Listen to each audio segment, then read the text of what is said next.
for first-time homebuyer, for example, we're going to hit on all the details that are super important if you're in this market and trying to buy your first home, but not from the point of view that you're used to. It's going to be from the nitty-gritty point of view, the loan officer that's dealing with the realtors, and we're just hustling to try to make sure we get everything in and accepted and through.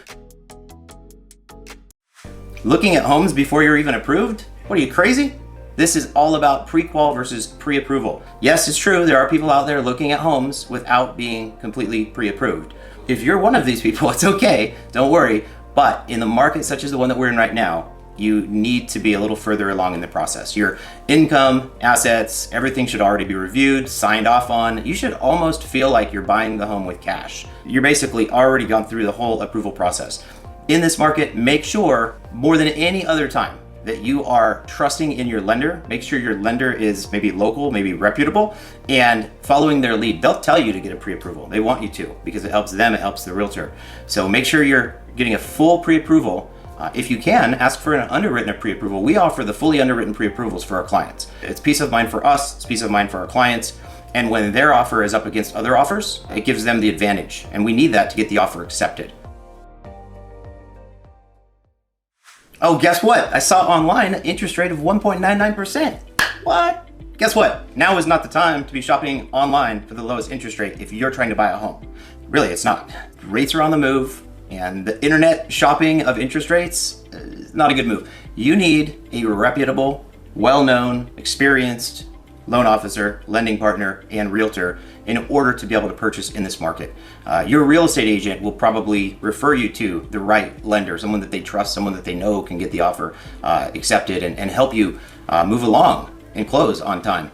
In terms of interest rates, they're not all the same, but they're all very close. And so if you're getting a conventional loan with one lender, Quicken, versus a conventional loan, the rates are not going to be that far off. One of the loan officers is working out of a call center in Detroit, and one of the loan officers is working in your local community.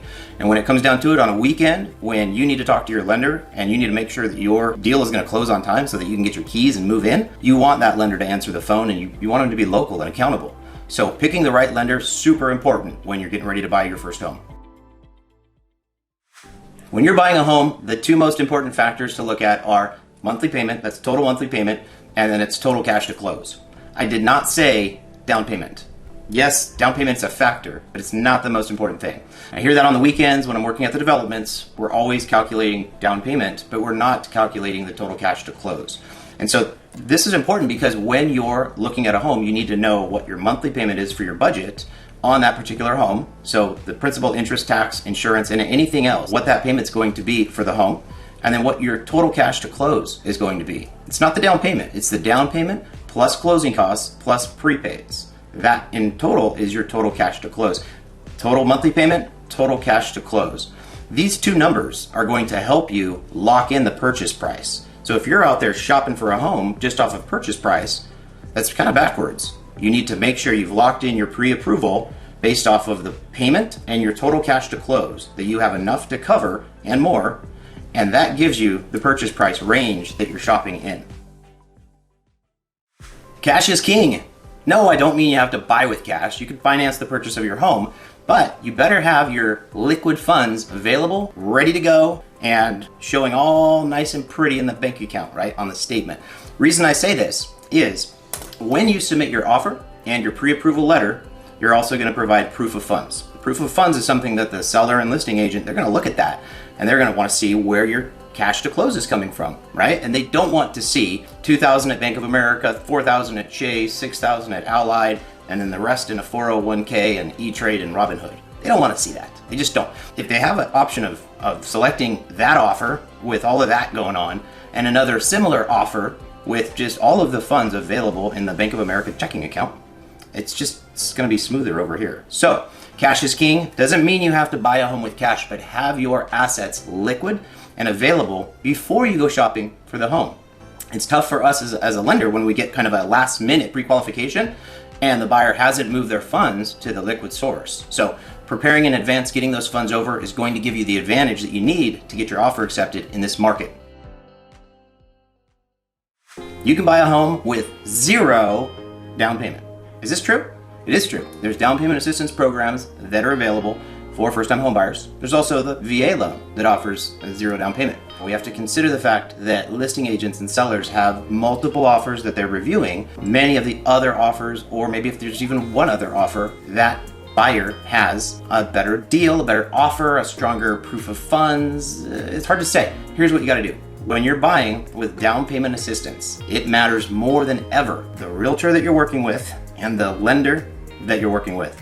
There's no way a listing agent and seller is going to accept your offer against somebody else's offer unless there's a huge reason behind it. And that reason can absolutely be the other realtor and the lender. If their offer is similar to another offer that they're competing against, and the listing agent knows, likes, and trusts the other agent, the buyer's agent, and the buyer's lender, of course, they will absolutely work with them. The listing agent, if they have two of the same offers, and the only difference is one's using down payment assistance and one's not, why wouldn't they work with someone that they like versus someone that they may not like? So yeah, it makes a difference. The agent that you're working with, the lender that you're working with, are they liked by the community and the other agents? Yeah, it makes a big difference, and it's gonna help you if you're buying with down payment assistance.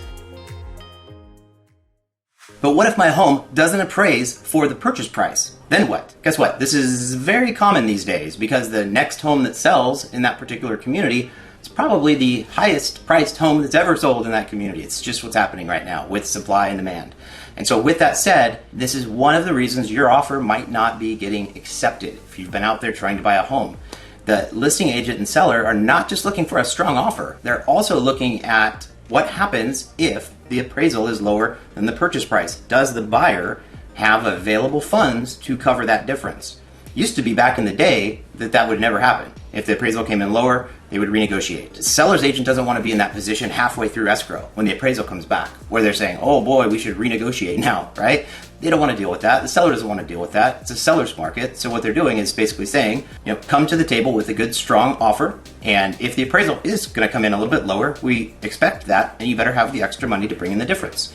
If this doesn't make sense to you, then now's probably not the best time to buy. That might be a sign to hold off. Now, if you understand this though, and you're like, I need to buy, then just be prepared. Make sure your cash to close and your available funds is sufficient to cover your down payment plus any appraisal gap coverage. And guess what? I'm qualified to buy a home for $1.5 million. But is it really going to work out for you? Affordability versus what you actually qualify for are two different things. Take it from a lender. So when we complete your pre-qualification or pre-approval, we are looking at your gross income. Your gross income. I don't know about you, but half of my gross income, gone, taxes. Then I also have insurance and all this other stuff that comes out of my paycheck, right? So when you're planning to buy a home, plan it out in such a way, and if you're dealing with me, we've already done this, but you're going to talk to your lender and they're going to talk about what your affordability range is. It may be different from the range that you qualify for, okay? You may qualify for something much higher than what you actually feel comfortable with paying. It's important to have this discussion early because if you need to make some changes to your budget, then you need to know that before you get into contract on the purchase of your home, okay? So do this planning up front. Your lender should help you with that, and you'll be in the perfect position to buy a home and comfortably make your payment on your new home. So I want to get a pre-qualification, but nope, you're not going to pull my credit. Just do it based off of the fact that I have an 800 credit score, and here's my income and here's my assets.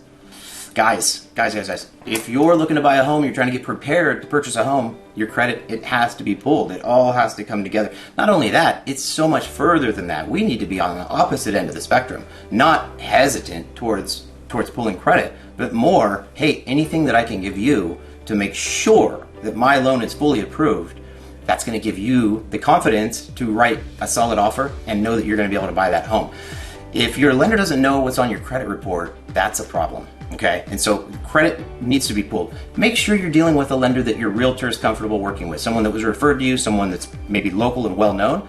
You should never have a problem with them pulling your credit, updating your pre-approval, getting all of your documents together, and letting you know that you're fully pre-approved. But they've got to pull your credit. They're not going to issue a letter without checking your credit, checking your income, making sure the assets are available. It has to be done. No favors anymore. It has to be done this way.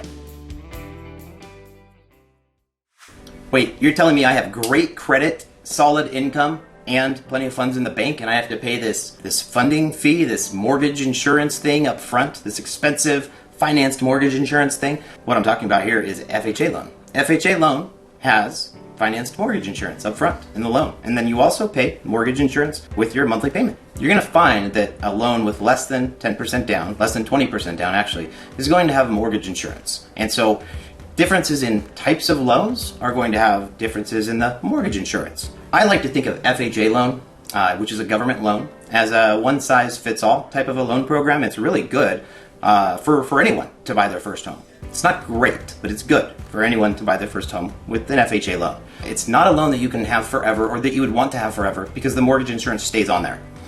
It's also a little bit more expensive for the mortgage insurance, but it's more flexible in qualification. Conventional loan, if you have excellent credit, you'll save money getting pre-approved for a conventional loan versus an FHA loan. You'll also save by not having to pay that upfront financing fee. So for the mortgage insurance. So there are different types of loans. They make a big difference. One size fits all is not great for everyone. And if you've worked hard to keep your credit super high, then talk to your lender about buying with conventional financing or one of the other programs that might be a better fit for you. Friends, thanks for joining me through this series of videos. My first campaign's geared towards helping buyers with the purchase of a home. Next campaign we're going to do is for VA, or we could be more nitty-gritty on FHA. I don't know, I haven't decided yet, but you keep tuned, stay tuned I should say, and we'll get that information out. Again, it's not just the standard stuff that you hear about and Google about regarding the loan program. It's from the lenders and the real estate agent's point of view. I'm also going to have a real estate agent join me in an upcoming campaign, so you'll really like that one. Make sure you're making comments and sharing and liking these if you like them. If you don't like them, then if you like them, make sure you let me know, okay? And more important than anything, you know how to get in contact with me. Reach out to me. I'm here to help, and my team and I are really good at getting our buyers into contract. So let us know if you know of someone that would like some help, and we will help them, all right? We'll see you guys on the next campaign. Thanks for following. Have a good one.